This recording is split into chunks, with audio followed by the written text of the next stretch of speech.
Oh, well, good morning, everybody. I think we may as well get underway. There'll probably be a few people joining us as we go. Good morning and welcome. My name is Paul Victory. I'm the Interim Chief Executive of the Future Tourism CRC.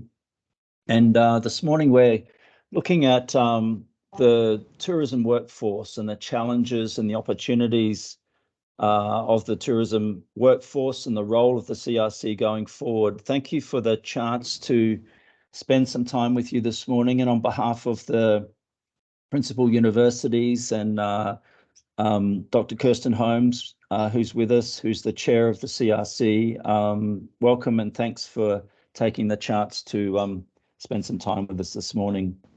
The Future Tourism CRC is in a really good, strong position. I'm really happy with where we've got to over the last 2 years. I think we've been in development. We're working very hard to Get it? Yeah, you need to. Paul, you just popped onto mute.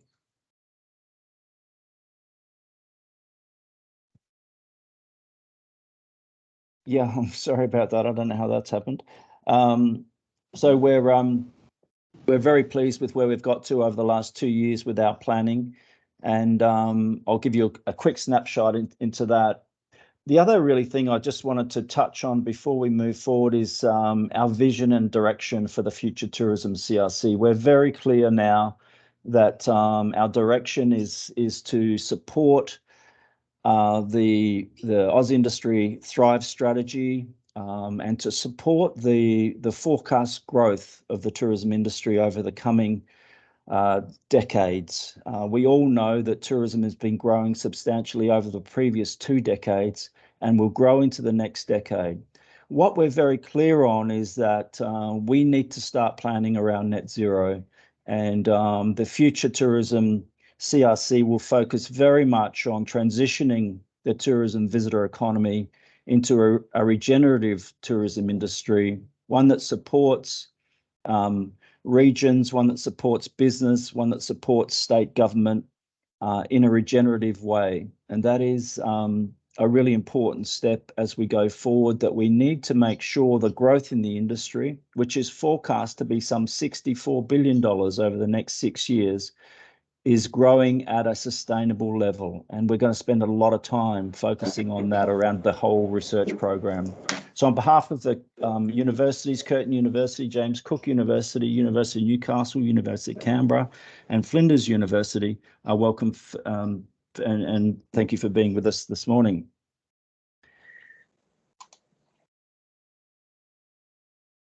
Now, what can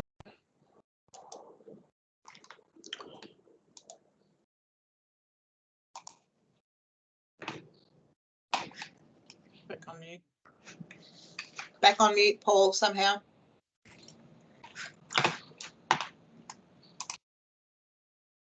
Professor Naomi Dale and Professor Raechel Johns from University of Canberra with us this morning, and we'll introduce the speaking team. Naomi, in fact, will lead the whole workforce program. She's the research lead in the workforce program on behalf of the Cooperative Research Centre. And Karen Stewart-Moore from the ACT government, Robbie Dalton, who's a premium data partner for the CRC from Localis, is going to speak this morning as well, and Catherine Moody from QTIC. Each of these 3 partners are important steps as we move forward in the CRC. Thanks for the chance for you guys to speak today.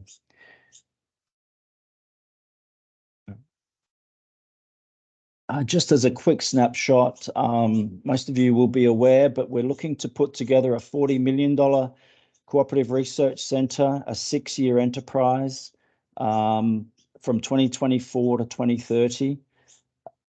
It's an industry sector that we're aiming to raise $25 million from industry and the universities, and we'll be going forward with a $15 million application to the federal government. We're in a really strong position at the moment. We have in conversation around $26 million of discussions going on at the moment. We have confirmations in excess of $15 million of support So we're very pleased with sort of our direction. It's not to say that we're not looking for more partners. We are looking for more partners, and in particular, to run a 6-year program, it will take a considerable amount of cash to do that. And at the moment, we have a lot of in-principle contra support, not so much cash support. So we are looking to, in our conversations over the coming couple of months, talk to partners about putting cash into the CRC to be able to run the operations. This is a very important part of our next step. But as I said, I'm really pleased with where we're at. Our conversations are very strong, and yeah, things are going particularly well from my end. The research program is committed. The 4 key areas of our research program are the principal tool is around growing our industry data. We all know how important data is in the tourism industry. We've been familiar with the IVS and NVS over many years, and we're looking to introduce a new data platform, and Robbie Dalton from Localis is going to be part of that. A platform that's being designed through Curtin University and is currently under the heading of what we're calling Oz Holiday. Oz Holiday will be a consumer and business data platform. It will be both primary and secondary research, and it will help regions and help businesses make decisions. It will also inform the rest of our research program, and so it informs the regenerative destinations and experiences, and it informs the sustainable connectivity projects like the decarbonisation of the Great Barrier Reef, and it will inform a thriving workforce, the program that we're going to talk about today. Just in terms of where are we at, so we have an extensive business program, if you like, and we're in the middle of the industry events at the moment. We're confirming our research and our industry partners and bringing them forward into the whole business plan, aligning the research programs with industry. All the research programs need to be directly connected to industry, and this is a really important part as we bring the industry partners together with the universities and with the research programs, and it needs to be based. That research program needs to be based on industry solutions, and this is a really important part of the evaluation of the CRC as we go forward. So each of our partners is directly linked with research programs, and this is a really fundamental part of our business plan going forward. We're in a good position. As I said, we aim to have our bid team with a document by the end of the year, our industry partners confirmed by the end of the year, so that we can go forward into around a February application process with a confident bid. That bid will be evaluated through the first half of 2024, and hopefully will be shortlisted around October, and we'll know certainly by the end of the year. It's a long program, I agree, but we're working our way through it at this stage. So thank you to our CRC partners, our foundation partners. We've got a lot more to add to that list at the moment, but we've got some very good, strong industry and government partners at this stage. So thank you to those who have signed up already, and we'll be able to release a very much stronger list of industry partners very shortly. So thanks very much. I'm going to introduce Naomi Dale, who'll take you through the sort of general program, the general initiative around our workforce planning, and then we'll introduce our speakers. Thanks so much, Paul, for that welcome and overview.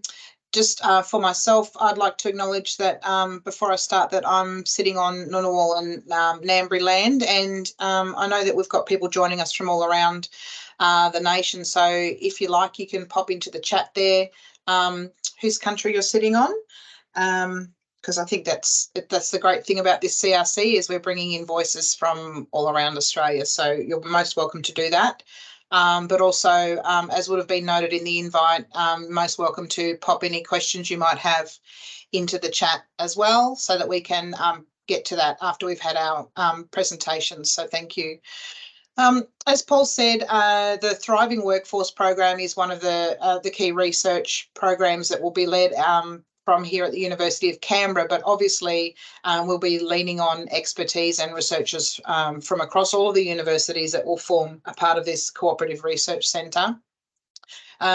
Professor Raechel Johns, who's a professor of marketing here at the University of Canberra, is helping with this, pulling this program together. And I would just introduce her, but also ask her to speak to the first couple of points there around workforce and wellbeing. Hi, Raechel. Hi, Naomi. Thank you. So thanks to all of you for coming. And I just, I guess, just reiterating some of the points that have been made, that there's a lot of activity happening. And some of the things that we have done in some of our research and we've noted is that there are changes in the workforce, and that's where we're getting really excited about this program of research.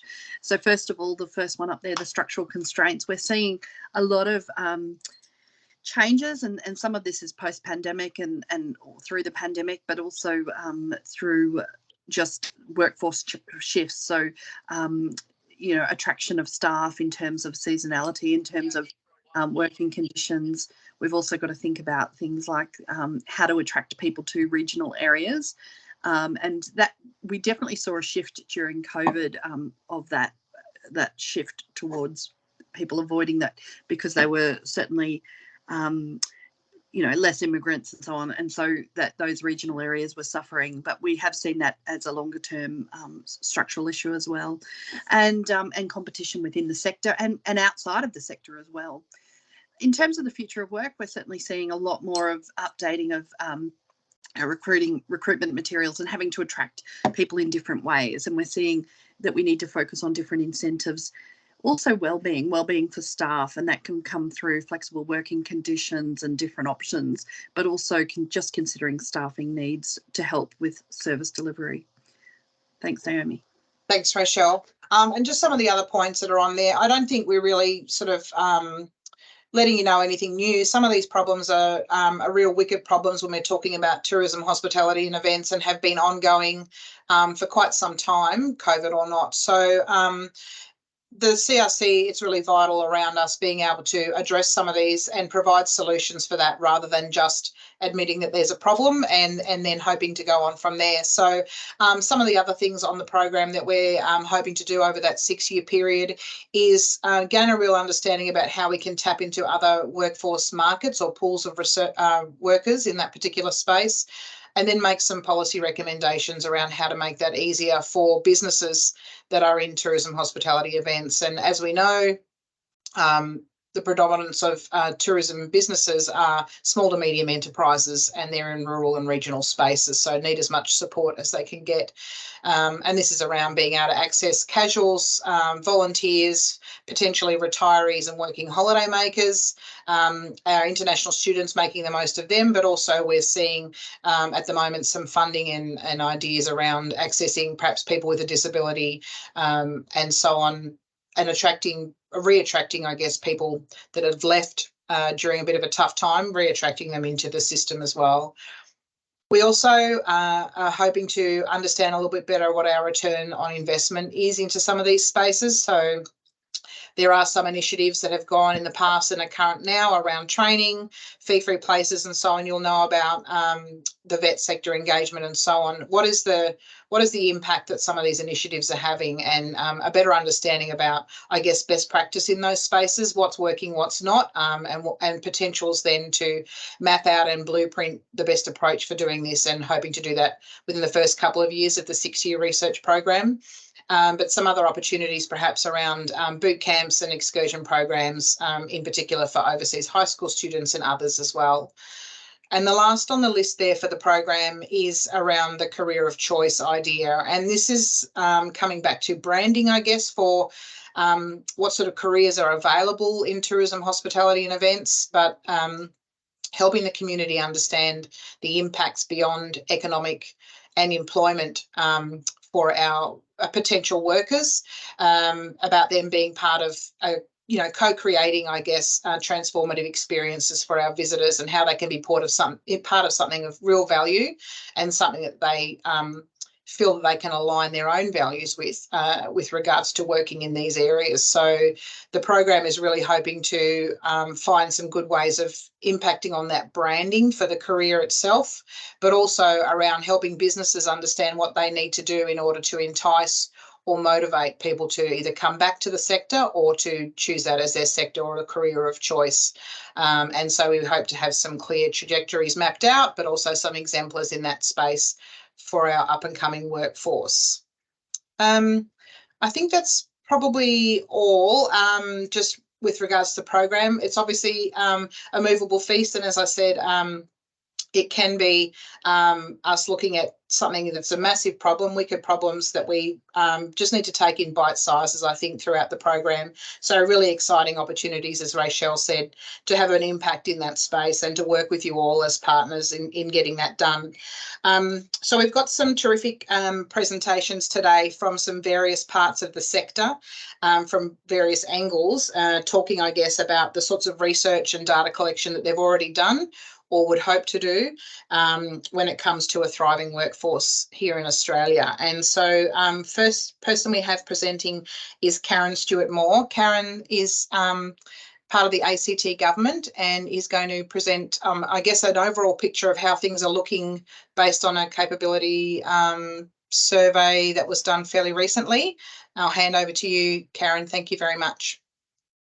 Thanks, Naomi, and hi, everyone, and thanks for having me. I'm going to attempt to share my screen, and while I'm doing that, here we go. Hopefully you can all start to see that. Thank you, yes. Great, excellent. So look, yes, I'm coming to you also from the lands of the Ngunnawal people, and I'd also like to add my pay my respects to elders past, present and emerging, and to any other families that claim and have connections with the lands of the ACT. So yeah, look, as Naomi said, I'm just going to present to you today how we're using a piece of research that we worked with Naomi and Raechel's team on in 2022, and how we're sort of using that to inform some of the solutions and some of the actions that we're taking to address workforce and skills shortages, and how we're using that to sort of inform our discussions with our industry partners and stakeholders. I work in the Economic Development division of our central agency here in the ACT government. So myself and some of my team across our division worked on this research, which is not just focused on tourism, but broadly on a range of sectors that that we were hearing about in terms of workforce shortages. So just a quick bit of context for the current context. We have been set a new target, jobs target by our ACT Chief Minister of 300,000 jobs by 2030. We're setting out to achieve this target through continued growth and diversification of the local jobs market. We've got a significant infrastructure program that will support new jobs in construction. There'll be new jobs in tourism, with a target to grow our jobs to almost 23,000 by 2030 under our 2030 strategy. Jobs in healthcare, and also in our knowledge-based sectors like space, cyber, renewables, quantum, those sorts of areas. So that's kind of our current context, and of course, attracting and retaining a skilled workforce will be key to being able to achieve that target. So then just to flip back 12 months or a little bit more than that ago, in the context when we commissioned the research from the University of Canberra, this was in 2022, we had almost full employment, and we've had that's been the case for quite some time in the ACT. Our tourism industry was not only affected by the lockdowns here in the ACT, but began to suffer much earlier with the significant lockdowns in our major markets in Sydney and slightly to a lesser extent in Melbourne. Coming out of COVID, the local tourism and hospitality industry rebounded quite strongly, if not evenly, with Canberrans desperate to get out to their beloved eateries and experiences, and also with Canberra being seen as a safe destination for domestic visitors. So that certainly assisted us in coming out of COVID. We certainly knew from many discussions with our stakeholders about the challenges of workforce during this recovery. But we really needed and wanted an evidence base to further understand the particular challenges and particularly in the ACT context. It wasn't, as I said, only in the tourism and hospitality sectors, what we're calling the experience sectors, so a little bit broader than hospitality. But we're also aware of reported shortages in construction, in technology, in health and caring, and in our emerging renewables industries as well. So we wanted to understand the specific differences in the ACT workforce, as I said. There were a few things that we already knew. For example, we know we've got quite a young workforce and we're a very highly educated workforce as well. So there are, high levels of education within our community. And as you'll see, that's sort of creating some interesting problems for industries that require more of those entry-level or lower-skilled workforces. For those of you not familiar with the ACT, we very much have a knowledge-based economy, increasingly diverse. So we're definitely not just a government town anymore, with 2/3 of our employment base in the private sector now.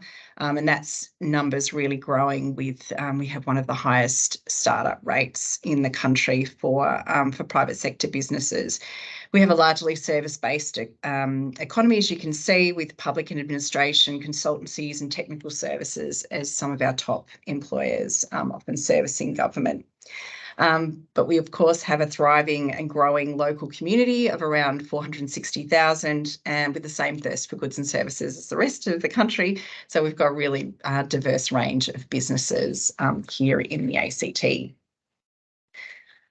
Just a quick snapshot of what we're calling the experience industries, so capturing things like hospitality, tourism, our recreation and cultural sectors, employing around that 19,000 mark with significant growth in that area in the last 10 years. And some of our fastest growing occupations are chefs and sales assistants and cafe workers. We're home to the national collecting institutions, who are a significant driver of our visitor economy.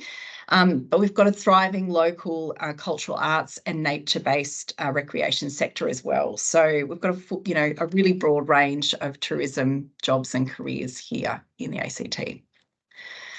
So now to the research that was conducted for us. So the research that UC did consisted of a literature review, so looking at all the data that was available and incorporating the most recent census data, interviewing a lot of our key stakeholders across a variety of industries, an employer survey of more than 300 employers, and then some focus groups, both of people recently moved to Canberra, but those also from metropolitan and regional areas as well.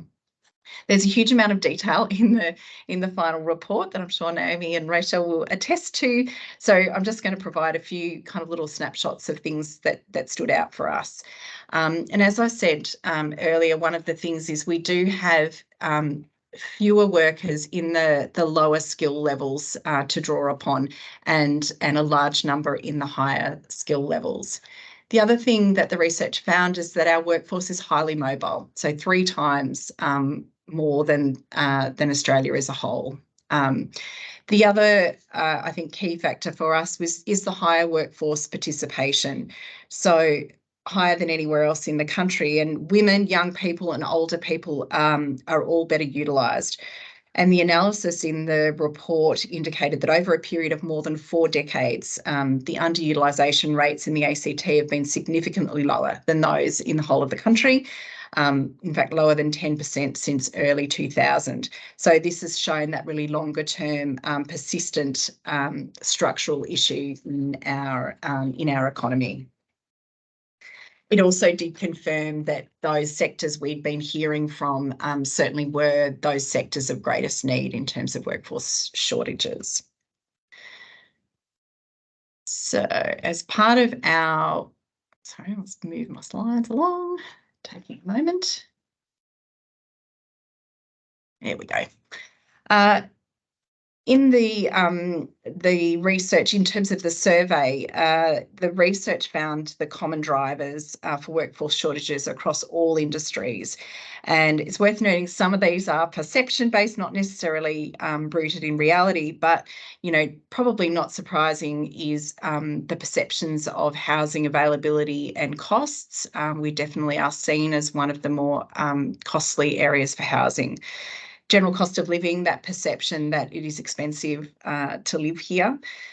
General perceptions of Canberra, we're still battling in terms of those long-held perceptions of it being cold and boring and full of politicians, and I can completely debunk that myth that we are definitely not that kind of town anymore. Remuneration and salary, this sort of came from employers, I think, feeling they couldn't compete with each other and also with government. So that's another kind of unique quality here in the ACT.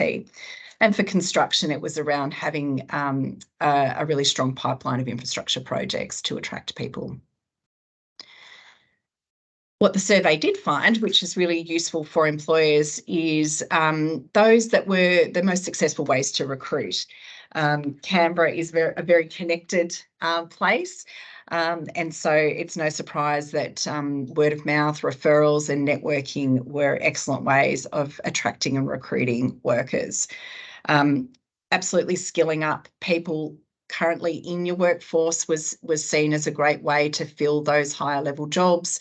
Recruitment websites, of course, and then that attractive workplace culture and conditions to be able to attract those workers. Interestingly, the survey also found that half of employers were advertising locally, which suggests obviously that looking outside of the ACT might be of use to some employers. It also found and highlighted the things that were the most attractive qualities, I think, for coming to work in the ACT. Things like our access to nature and green space, our quality of life and the ability to have a great work-life balance here, job security and services for families were amongst others. The report did make some recommendations, both for industry, some for government and industry together, and some for just for government. So things like building that loyalty within the existing workforce and considering things like non-financial incentives. In the longer term, looking at really targeted strategies for those cohorts that were still underrepresented, even though they're being highly utilised here. There still are pockets of people that are underutilised in the workforce, and then using a greater use of technology. For government, those recommendations were things like a promotional campaign, improving perceptions of the region, and focusing on things like training incentives. So finally then, what are we doing with all of this? And that's the research has been great in giving us the ability, I suppose, to really hone in on the things that might make the biggest difference, and noting it's a really complex problem and government certainly doesn't hold all the levers. But we're absolutely working with the Australian government on fee-free training. We've had Job Trainer and now have just done the first year of fee-free TAFE. We're looking at sector-specific workforce plans, so we know these are the areas of greatest need and we're working on those. We've got an advice and support service that can help businesses on how to build and retain their workforce. We've just finished a pilot awareness campaign in the Sydney market, increasing the consideration of Canberra as a place to live and work, and have a whole bundle of recruitment resources for employers as well, based on our very strong brand Canberra. And we're working with the federal government Choose Tourism initiative as well on a range of targeted things for our tourism cohort. So that is me in a nutshell. Thanks. Thank you so much, Karen. That's really fantastic to see that sort of squashed down into a small 10-minute presentation. Really, it's a lot of work, as you said, but yeah, terrific that it's actually being utilised, that research into some of those policies and initiatives. That's fantastic. Thank you so much. If anyone has any questions for Karen about either the research or some of the work that's been presented there, please pop it in the chat and we'll hopefully have time to go back to that towards the end. So thanks again so much, Karen. No problem. And we have the next presenter we have is Robbie Dalton from Localis, who, Robbie, I don't know if you're happy to pop your slides up there whilst I'm introducing you, but Localis, as Paul has already indicated on that first slide, is one of our platinum partners moving forward with the Cooperative Research Centre, and Robbie has some interesting work to present around forecasting demand for our workforce. Thank you. Cool, thank you, Naomi. So as a quick primer into what Localis does, we are a data aggregator. So a while ago, we kind of landed on the insight that all of the data that sits outside, all of that, answers some of the questions that either local governments need or destination marketing organizations or anyone within the tourism industry actually exists somewhere in the ether. So what our job is and what our value proposition is that we bring all those different data sets together into one place, and we provide an output that non-data science people can easily use.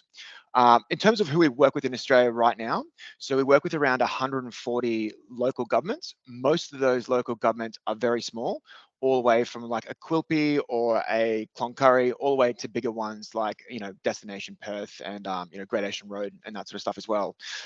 So today I'm going to talk to you a little bit about how our current clients use some of this data. Most of the data we provide is down to a minimum of this postcode level. And that's interesting as well from a CRC perspective, because what's changing in almost real time is something that we're going to have access to in the future and something that you can look to optimize using the CRC. So an example of what's happening at the moment. Now, what this is showing is data from January of 2023 to July 2023, and that's a comparison to year on year. So we're looking at the same time period the year before. Now, if you were looking at this last year, the demand was through the roof, and most hospitality venues we're looking at were like, oh, we need staff, we're getting overrun, we don't have the staff to come back and talk to us, we really need help. But if you fast forward to this year, most of the feedback we're getting is it's no longer a demand that it's no longer a resourcing and staff issue that we have, it's a demand issue. So what I've got here is I've just gone, let's ignore some of the metro areas, which throws it out. And again, this doesn't take into account every single local government across Australia, but what this is looking at is a sample of our 140 local governments. And what we're seeing is, we're seeing a reduction in demand on visitor spend in restaurants, but an increase on groceries. Right? Because that actually makes sense. If you go to an area, you might go, well, I'm going to go out for one meal, or I might have 2 meals at a restaurant. But instead of doing that now, I'm going to go away, and when I visit an area, I'm going to buy my groceries instead. Now, they're not significant jumps. If you looked at other different like little pockets, for example, Noosa, this jump is significant. But if you looked at an area like Brisbane, it's not as significant. But you can see another little trend here, which is there's less spending on bars and a lot more spending on packaged alcohol. So I've just got a question there. Someone asked, is this inflation adjusted? No, it's not inflation adjusted. So this is raw numbers as well. And I think that even be more pronounced if you did take into account inflation as well. So basically what this is saying is that if we use data that we looked at last year and we're just focusing on that, all of this emphasis around let's get into it, let's get hospitality stuff and we really need them, when in actual fact, it's not actually happening at the moment as well. So what we provide our clients from a resource perspective and a hospitality perspective, we mostly focused on the destination marketing organizations who then take that data that we provide them and they distill that, and then they give it down to restaurants or any of the sort of operators in the area, which we massively encourage. This particular case study and insight was given to us by I think it's the Sunshine Beach Surf Club. So this is actually a really interesting case study that they used. So this is what we currently provide for clients. So this is a metric, and what this says is this weekend, the occupancy rate for Sunshine Beach is 23% higher than what it normally would be. That's all we give. That's all the context we give. And we were like, okay, that's kind of interesting. How would people use this? We get feedback from clients in region that they go, every week, we look at this on the Monday, and then we decide what staff we're going to put on the Monday for that weekend. And we can also plan, a month out. We can plan, 3 months out, because if we see that the summer period is going to be massively more increase in occupancy than what we've seen in previous years, that's obviously very important for us. Now, this is great and it works. The feedback that they gave us was, It saves them thousands of dollars per month by making sure that there's a right amount of staff. It also saves a lot of complaints as well, because if you have a really busy period and you didn't see this busy period coming and there's not enough staff on, obviously that affects the user, the experience of person in market.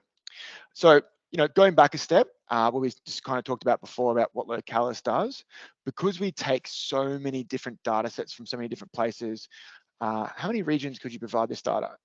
Paul, we can do this at the moment to any region in Australia.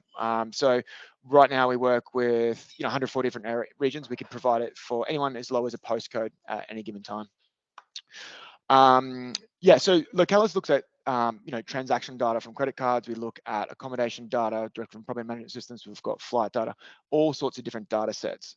Where we see the greatest value of the CRC into the future is making sense of all this data and bringing it together and explaining the why behind the why. It's all well and good that, as Localis, we're like, oh, look at all these different data sets and all these different metrics that we're providing to people. And as a data person, I love that. Fantastic. Look at all these different metrics we're providing. What the CRC can provide is understanding of these metrics and how they all play together, which is incredibly important. Now, I've got an example here of just a very simple metric, but what it's going to look like into the future. So the same metric again in the white is this part we had before, but the yellow part is the added understanding about what we're going to have. So this increase is due to higher than normal visitation from the Melbourne market, who traditionally spend more on pubs and restaurants. We'll know that because we'll have future bookings into the future down to a source market by tapping into property management systems. We currently do this at the moment. We've got 11,000 different properties who opted in to share us all the details about who's booking into the future.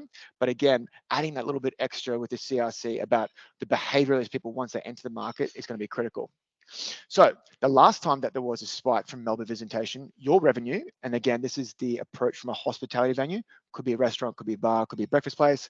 Last time there was a huge spike in Melbourne visitation, your revenue was up 18%. So we recommend that you get a campaign and market to drive more visitation. And we also recommend that you roster 2 to 3 more staff on for the weekend. So this is critical, right? Because again, it goes back to the experience of the person while they're in market, but it also goes back to resource optimization for the people. Now, this is a very short-term example of that. That could be, this is what's happening this weekend, or it could adjust for spikes in the future. But again, having this different layers of understanding can also look, 6 months out to a year out to whatever out. And, this is a hospitality example, but what if there are more people coming from Melbourne that also go on tour operators, potentially like to go on boat hires, potentially they, there's all sorts of different stuff that we can potentially look at to optimize it. So Paul, this is basically an example that I've got. This is a real life example that works at the moment. And from a Localis perspective, we're extremely excited to be working in the CRC because not just providing metrics, but complete understanding about how everything works together is really exciting for tourism. Thanks. That's wonderful, Robbie. Thank you so much. I'm sure there's lots of questions. Again, if you could just please pop them into the chat for Robbie or Karen, if you've thought of any for that as well, so that we can get to it towards the end. Paul, I see you've popped some. Oh, yeah, great example. Thank you. Okay, so and the last but certainly not least of our presenters is Catherine Moody. Catherine's at Queensland Tourism Industry Council, or QTIC as we all know it. And so, Catherine, if you're happy to start sharing your slides. Catherine works very closely with the industry around workforce development as the workforce development manager there, and already runs quite a few programs and training through QTIC, Industry Skills Advisory Group and so on. So over to you, Catherine. Thank you. Thanks, Naomi. And good afternoon, everybody. So as Naomi mentioned, I'm the Workforce Advisor or Industry Skills Advisor for the Queensland Tourism Industry Council. So this particular role is funded by the Department of Youth Justice, Employment, Small Business and Training. So as part of being the Industry Skills Advisor, I engage with employers, small businesses and industry stakeholders to provide DESBIT some vital information, some high quality evidence-based industry advice and intelligence about the current and emerging industry direction, regional skills needs and training solutions, jobs growth and employment opportunities. So QTIC's held this role in some form or another for more than 20 years. So we've have some great experience in this. So to help inform the department, we hold QTIC industry reference groups. So we've got 2 reference groups. We've got the culinary reference group and we've got a tourism, travel, events and hospitality reference group. So the IRGs are made up of employers, industry associations, jobs and skills councils, unions and also government representation. So over the last 12 months, in my role, I've reviewed the 13 regional tourism workforce plans across Queensland through face-to-face and also virtual consultations. We've also disseminated a workforce priority survey, and as the combined results, we've identified 8 key themes: promotion, workforce support, workforce priorities, industry engagement, research and education, and First Nations engagement, technology, and cookery apprenticeships. So the next steps, we're drafting a report that includes identified strategies and forward recommendations. And as part of that validation process, I'll be working with industry reference groups, also our regional tourism organisation network and the United Workers Union. And we're hoping to release that report in November this year. So some of the internal data sources that we use. We developed a micro-credentialing program back in 2020, and we were very lucky to be able to launch that in April of 2020 in time for COVID. So this provided an opportunity for our employers, our member employers, or the broader employers across Queensland to upskill their staff and keep their staff training whilst they're in lockdown. So as part of the data that we can secure from the back end of the system is we're able to identify participation by an employee's occupation in the industry sector. So I've selected here for example purposes, the hospitality, retail and service managers. So we can see here that the majority of the engaged employees in this particular role are from the accommodation sector. We can identify whether they're a large, medium or small, or come from a large, medium or small business. We can also identify participation by the occupation, location and the business size. So we can see here, Capricorn have the majority of medium businesses. We can also identify employment type by occupation. So with the hospitality, retail and service managers, we can identify that they're mostly employed full-time or casual. We can also determine an employee's interests. So the employers can allocate courses to the students or to their employees, but the employees can also self-explore. So an employer can identify potentially what career path one of their employees might be choosing by their self-exploration courses. So the usefulness of this data, it helps to identify the engagement in digital learning from an industry sector, size, region, occupation and employment type. We can also identify industry skilling needs from the allocation of courses by employers to their employees. And we can also identify trends through employee self-discovered courses, as I mentioned, and the employers can identify an employee's career interests through those self-discovered courses. So some of the external data sources that I use, the Jobs Queensland data portal is very, very useful. And this is very helpful to forecast what the demand will be. So as we can see here in this data, by June 25, 26, we're expecting about 55,000 new job openings, but that's also including, as you can see here, the replacement demand. So that's replacing staff that are currently working in the industry. Some other data sets that I use from the ABS, this is not a exhaustive list by any means, the labour force data, the tourism satellite account data, the regional population data, and also the counts of Australian businesses, including entries and exits. Tourism Research Australia, they have some very useful data.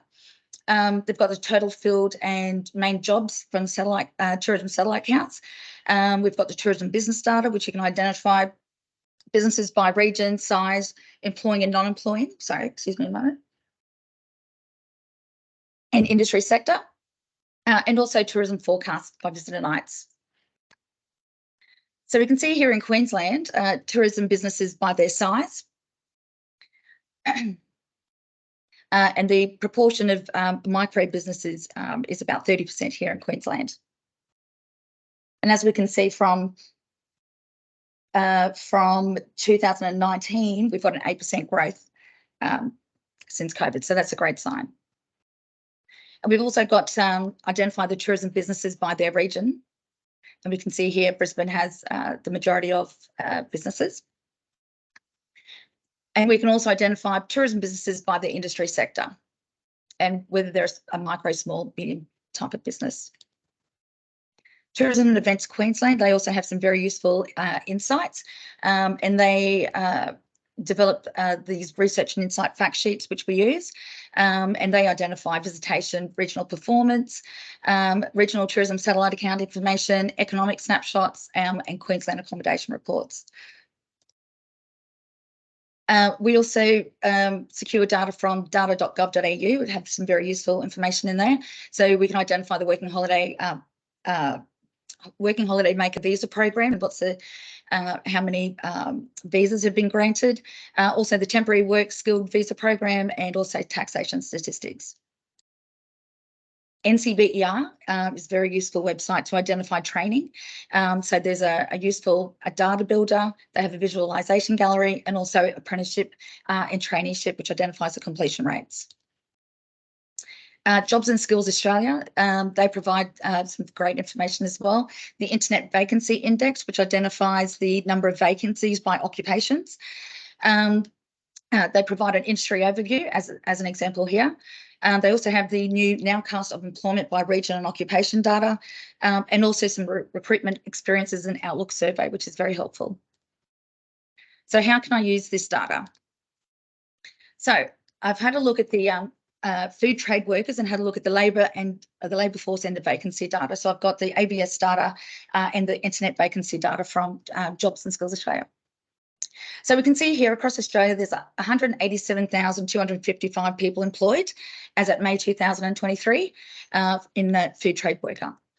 You can see here that across Australia, for the same time period, there was 6,000 vacancies, more than 6,000 vacancies. And then if we're looking at the training data from NCBER, the latest training data was at December of 2022. And we can see we've got just over 6,000 people in training. So now in Queensland, under our user choice program, which is our apprenticeship and traineeship program, we've been able to identify that our completion rates for our apprenticeship model is actually very low. The average trade, Queensland trade completion rates is at 70%. So if we've got the 6,000 people in training, and with our completion rate as December 2022 was 35%, and we're looking at the 6,000 vacancies also currently, that is, you know, the current status, that's a little concerning. And I think that's a, you know, the food trade workers is one of the occupations that with the highest skills and demand for our industry. So QTech have been offering this registered trade skills pathway program for a number of years, and we can see here that our completion rates over the since 2014 for this program is 63%. So the Registered Trade Skills Pathway Program is actually a non-traditional apprenticeship model for skilling cooks who are currently working in industry. So this is a program that helps support our chefs in our industry, or cooks in our industry. So using the information that I've just demonstrated, this helps me provide a case to DESBIT to secure more funding to continue this program. And we've been very successful over the years to utilise the data to successfully gain programs, as an example with the micro-credentialing program. And that is my presentation. Naomi? Hi, sorry, thank you. I pressed on and then off again. Thank you so much, Catherine. That's fantastic. So much data coming from a range of different places. So great to see all the sources that are being utilised, and to hear about how that's being done there in QTIC along with industry. I think now I might hand back to Paul, who might like to do a little bit of a summary, but also invite some questions from participants, please. Yeah, again, thank you to the speakers. That's what I felt was that I guess the CRC needs to have consultation across the tourism industry sector. So the role of state government, the role of RTOs, the role of tourism industry councils, the role of business, the role of Tourism Training Australia and the role of other training institutions, the role of universities and TAFE colleges, all in this workforce planning is a critical part of how we pull a tourism workforce blueprint together. And Naomi and Raechel will work with both industry and governments across the workforce planning to pull this blueprint together. So you can see the way that we're trying to converse with the different parts of the industry. From Robbie's presentation, I just felt that what it's showing is that the CRC can be innovative, can be solution-based, and most importantly, it's not duplicating what information is currently in the market. So the opportunity for us to present information like Robbie just said, not only at regional level, but as he said, it would be amazing if we could produce information at that level for the Great Barrier Reef or for nature-based tourism or for wine touring or for the Margaret River region or for Kangaroo Island. So there is so many benefits, and that sort of up-to-date information is going to be a critical part of decision-making for tourism businesses and for, I can see that really being a key part of tourism decision-making going forward. And one of the issues we're facing is to how do we get that information out to the industry? So our conversations with TA and with state tourism organisations, how do we get this new platform of data out to the businesses who are going to need this information? So Robbie at the moment sells that data out through his business. With the CRC, we're looking at commercialization of this sort of data into the future and how we can get it more broadly out into the industry. So thanks very much for those presentations. Can I facilitate any questions? We've got 10 minutes or so. Is there some burning questions out there? Richard, you've been active there. Would you like to actually speak to some of those thoughts?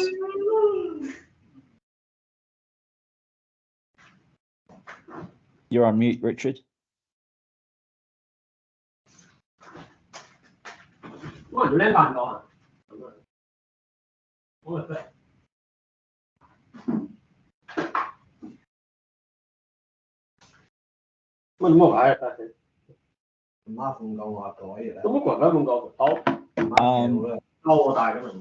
Richard, if you can hear me, you're actually on mute, mate. So you've had a good say, but we couldn't hear any of it.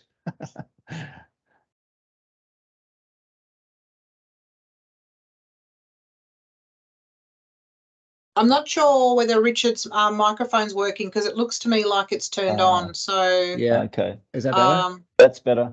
Better. Okay. Yeah, sorry, I was just saying that I was really drawn to the Localis insights. My wife works in a winery, and every weekend we have these discussions, and to have actionable data that drives the business and improves outcomes, really valuable. So thank you. There's a few other people in the room. Justin, I can see you're there. Is there any questions at your end, or some other industry people would love to hear from you? Got 10 minutes. Louise, I see you there. Hello. If Justin doesn't want to add anything.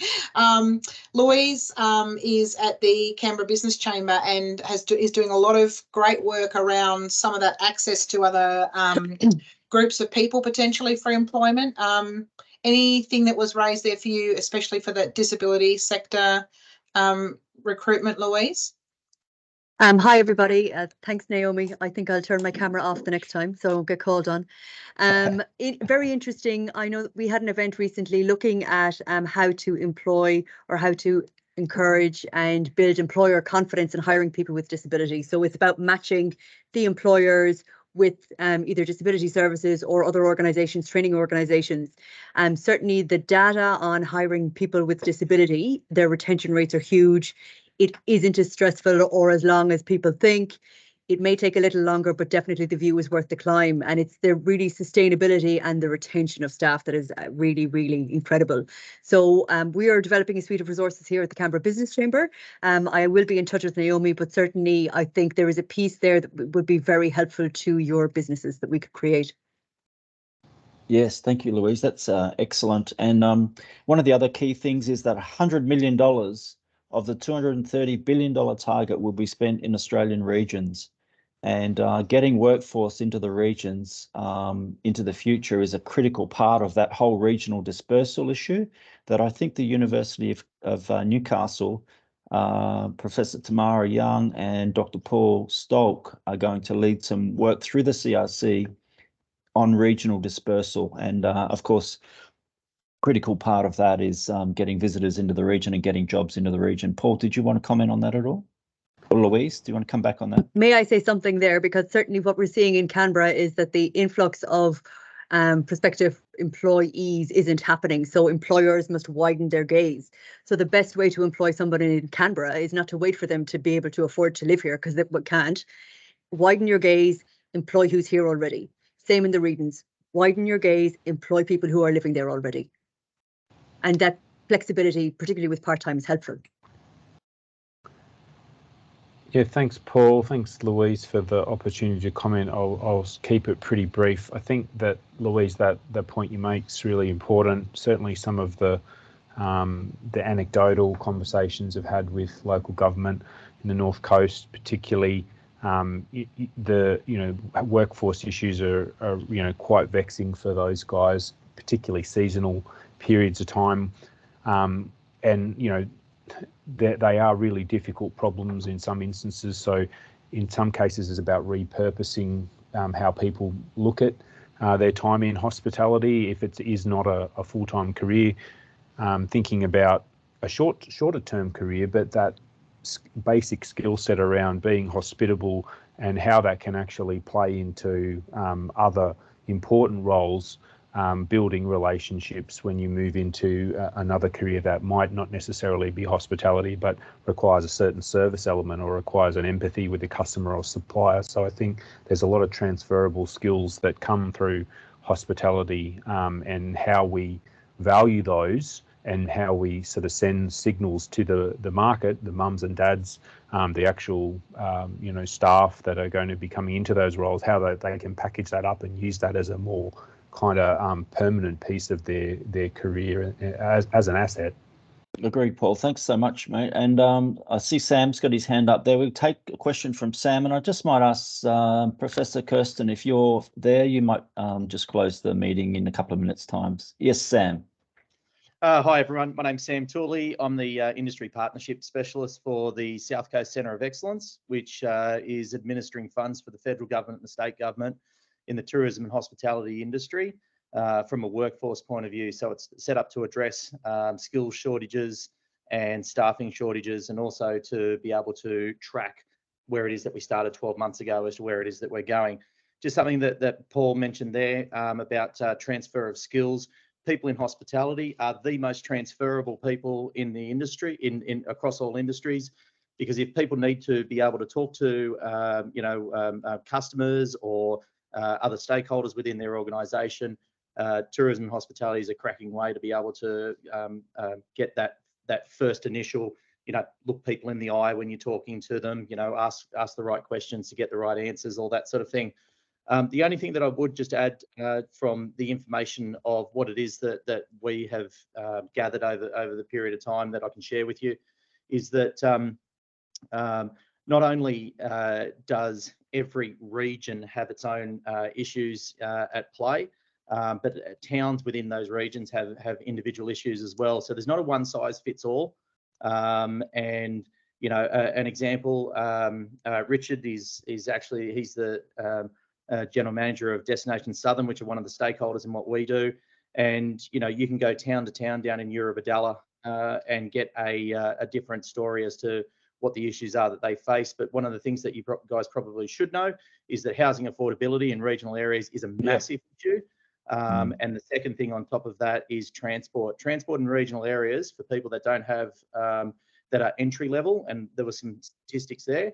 You know, that would be certainly an interesting, you know, angle for you guys to try and draw some data on, because, you know, if particularly in agritourism, if someone's supposed to be at a farm to be, you know, a farmhand or something, and there's no bus within 20 kilometres, how are they supposed to get there at 4 o'clock in the morning? So there's all sorts of issues, but I just urge you guys to look at it not as one size fits all, but really try and break it down as much as you can. Totally agree. Thanks, Sam. That's been great insight. And we are actually looking towards that Centre of Excellence for some of its learnings. And that's part of what we need to do, is to make sure we look at all the different things that are happening in the industry and try and pull out the best parts of all that sharing. And one of the others is with Matt Cameron Smith's, with Voyager's Indigenous Training College as well, that have trained over 700 young Indigenous employees. That's an important part of where we should go going forward. So thanks so much for your participation today. I'm going to get Kirsten to close it up. There's a couple of questions on the chat there, but we probably won't get to those. So Kirsten, did you want to say some closing remarks?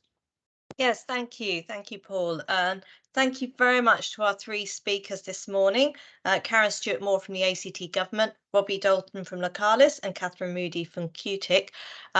Really appreciated the opportunity to showcase some of the work that we're developing with our partners for the Future Tourism CRC bid. If you want to find out more, if you're not already a partner, we'd be very keen to talk to you about how we can try and how our bid and our proposed CRC can help solve the problems that you're facing and that you're expecting to face over the next few years within tourism. I've put the link to our website in the chat if you want to jot that. Otherwise, just drop us a line and we'd be very happy to talk to you. Thank you very much for joining us this morning, and we'll be holding future webinars over the next few weeks as we put the bid together, and watch out for our LinkedIn page and emails to find out more about those. Thank you very much, everyone. Enjoy the rest of your day. Yes, thank you very much. Thank you. Bye for now.